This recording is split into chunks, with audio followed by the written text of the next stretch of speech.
So mga kagrito po at ayan po at dalawa na, kabilaan na. So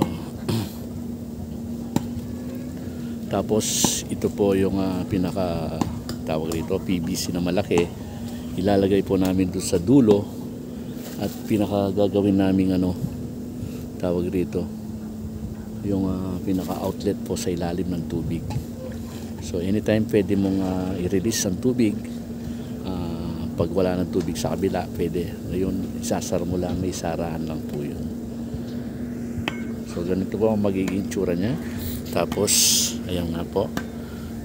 Tapos, lalagyan mo ng pinaka net. Ito po yung net na ilalagay. Yan, ilalagay natin sa gilid para hindi po bababa o anuman lupa pag nalagyan na ng lupa ito.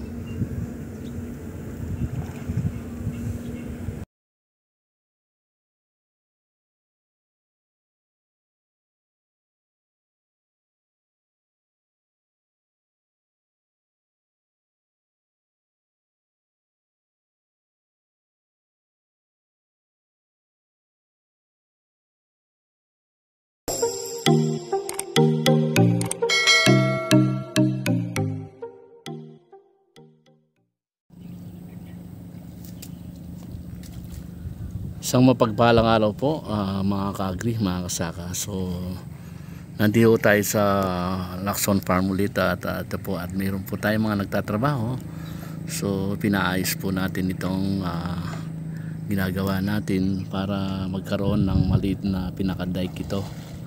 So anytime para pag gusto mo magtanim ng palay, anytime pwede yung balisin ng tubig, or if ever kung sakali naman pwede rin hong ilagay dito na pangkondisyon ng ating mga isda pag nag-uumpisa ka. So ito po at naglalagay na sila ng kawayan itong araw na to. Actually kahapon pa po sila nagtatrabaho, pero inaayos po nila itong tinumpakan ho ng konti itong maliit na dike o pilapil. Tapos ngayon inaayos po yung mga kawayan dun.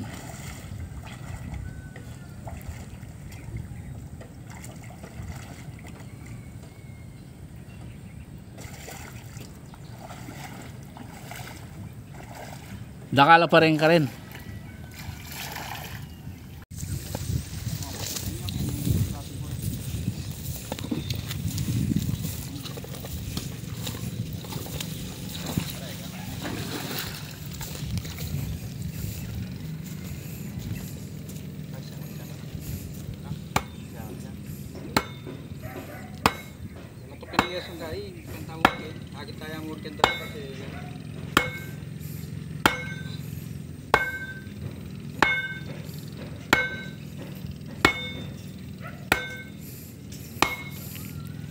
Pwersa pa yung anak mo eh. Oo, anak niya pa, 25 kuya pa. Pilihan niya? 25. Kasi 2000 ka 1999 no? Nga na kasi 2000 niya may bait eh.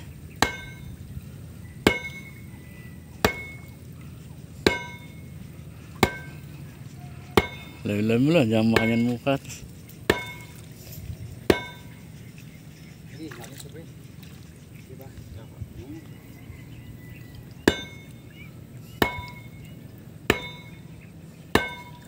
Tanggang doon eh, mabot. Uy, sa ito.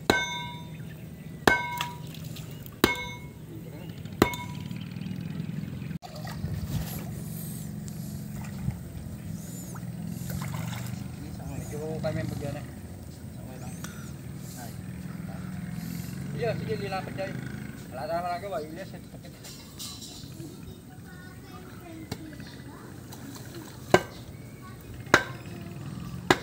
Kita makasama kaya dyan ngayon. Makagidis yan.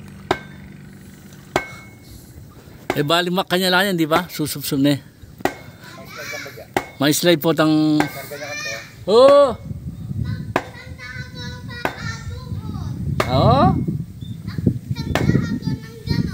O dito ka, tingnan mo oh. Nagwo-work sila, tingnan mo. Halika rito.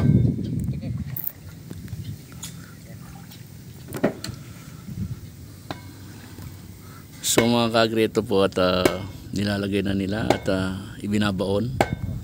So ganyan po ang trabaho na paglalagay ng mga pinasabing tulos sa pispan. So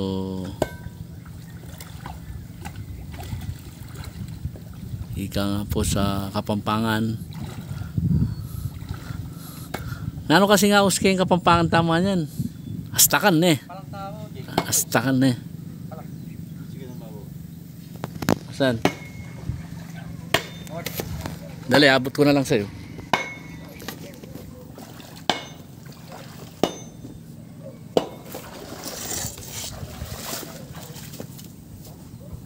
Ayan. So sa Kapampangan, ika nga po yung tawag nila yung astaka, tawag sinasabi. So ganyan po lumilitaw ang ating trabaho ngayon. Ayan.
Yung iba pupunta sa gym, nagtatrabaho, ay nag-gym para nagbabayad pa.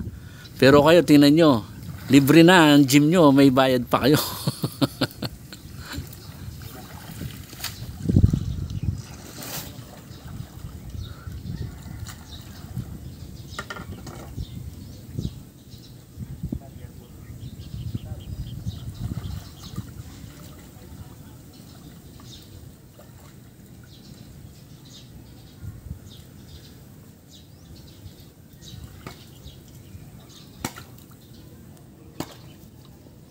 So yun po kasi ang trabaho dyan sa farm. So minsan nakikita nyo mabigat po ang trabaho natin sa farm. So kung hindi ho kaya talaga ng katawan ng malakas na pangangatawan, so minsan hindi mo kakayanin ang mga trabaho dito. So in short, sabi ko nga po ito ay nagpapagod ka na, para ka na rin nag-gym. So yun, nakakapagtrabaho ka pa.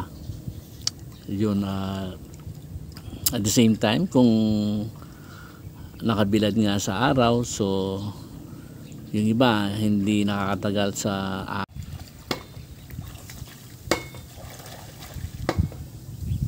so sabi ko nga po, kung hindi ka tatagal sa init ng araw, trabaho man sa farm o bukid na sinasabi natin, so siyempre hindi ako kayo tatagal pag hindi ka sanay, no? So minsan ang dami ko kasing umayaw sa pagbubukid, sa pagtatrabaho sa farm. So sa larangan ng mga palisdaan, sa fish pan, so yan po yung mga trabaho na encounter natin, yung minsan na ginagawa natin para hindi masira o anuman ang bagay na kagaganda ng ating dike na sinasabi o pilapil na pagkaintindi. Ito po ay parang nagtatayo kami ng pilapil na medyo mas malaki ng konti, tapos nilalagyan ho natin ng kawayan sa gilid para hindi ho bababa yung lupa na ilalagay natin. So in short, pakikita ko po sa inyo yan, tapos mamaya yan lalagyan natin ng net sa gilid. So pag nakalagay na yung net, so tapos lalagyan na ho natin siya ng lupa. So in short, hindi na ho lalabas. So hanggang sa maipon natin, hanggang sa ipon tayo ng lupa dyan, hanggang maitayo natin yung tinatawag na maliit na dike o dike na sinasabi natin, o mga pilapil na pagkakaintindi ng iba. So pilapil kasi, pag pilapil maliliit lang. So ito parang medyo malaki, kaya ang tawag sa amin yan mga sa English dike. So sa Kapampangan, tarundon ang tawag dyan.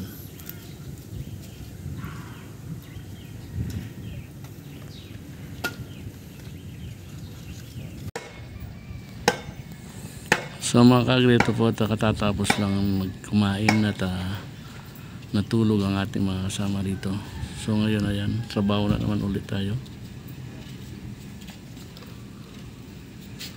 No, may asaling sigarilyo to. Kita pa pong kilo. Oo, makasaran eh. Masaray pa gid. Makasaray pa cheman. So ito po at trabaho na naman sila.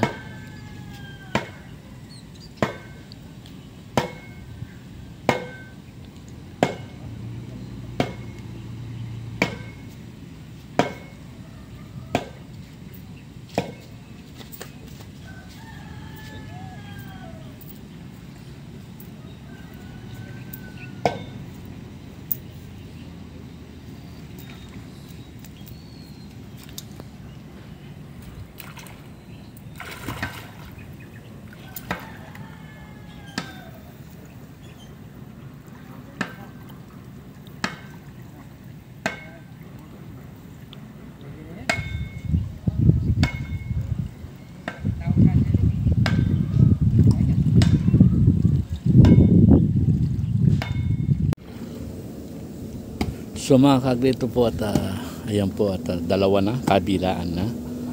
So tapos ito po yung pinaka tawag dito, PVC na malaki. Ilalagay po namin doon sa dulo at pinaka gagawin namin tawag dito yung pinaka outlet po sa ilalim ng tubig. So anytime pwede mong i-release ang tubig. Pag wala ng tubig sa kabila, pwede. Ngayon, isasar mo lang, may sarahan lang po yun. So, ganito po ang magiging tsura niya. Tapos, ayan nga po. Tapos, lalagyan ho ng pinaka net. Ito po yung net na ilalagay. Yan, ilalagay natin sa gilid para hindi po bababa o anuman lupa pag nalagyan na ng lupa ito.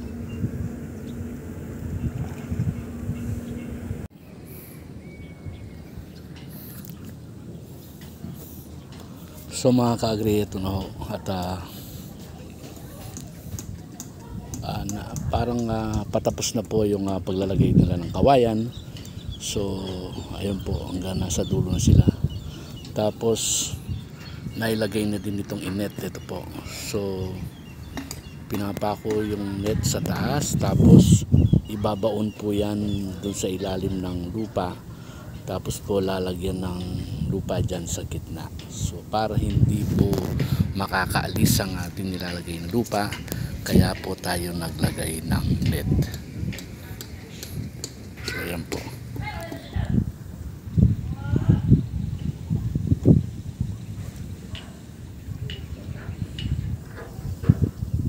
So ayan po, matrabaho po talaga yung pag ganito. So ang kagandahan lang, hindi na maalis ito pag nilagay natin ng lupa. Matrabaho at siyempre may kaakibat na gastos po. At siyempre po binibili natin yung mga yan parang lahat. Ang kawayan po ay napakamahal ngayon. So ang bili po sa isa ay 80 pesos, no? Tapos ang haba nun ay 15 o 16 feet lang ang haba, no? Ganun po yung haba ng 80 pesos. Tapos siyempre bibilin pa itong bagong net. Ayan. So ayan po yung net.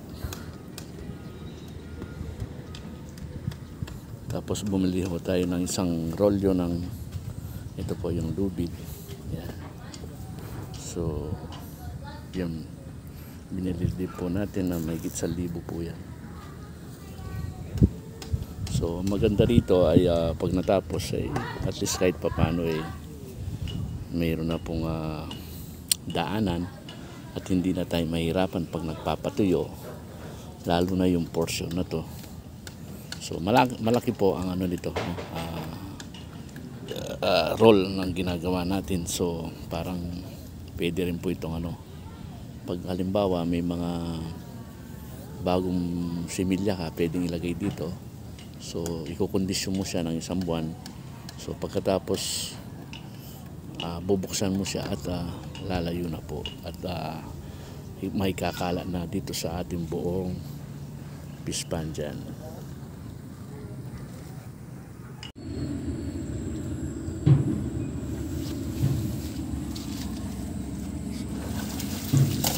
So mga kagre, ito po at naglalagay na sila ng lupa. Ayan.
So mga kagre, ito po at maghapon nagtrabaho. Ayan po at ayan po nailagay na nila. Yan. Isang kalahati po nailagay na.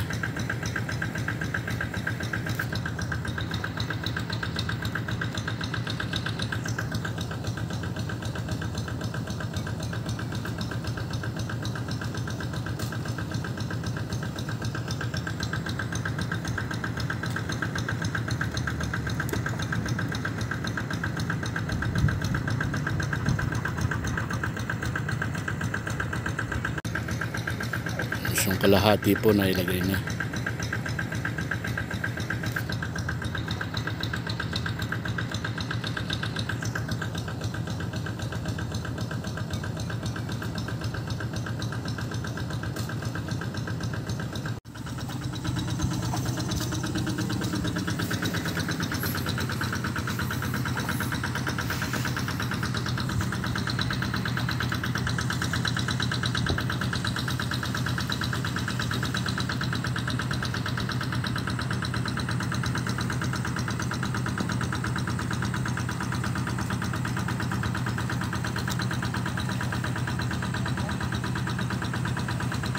So mga kagre, po ganito na po ang itsura ng kanilang ginagawa. So just kahit pa paano po yan. Yan. Tapos nandun na ho sila dun sa kabila. Yan. So doon na lang ho sila naglalagay ng lupa ngayon.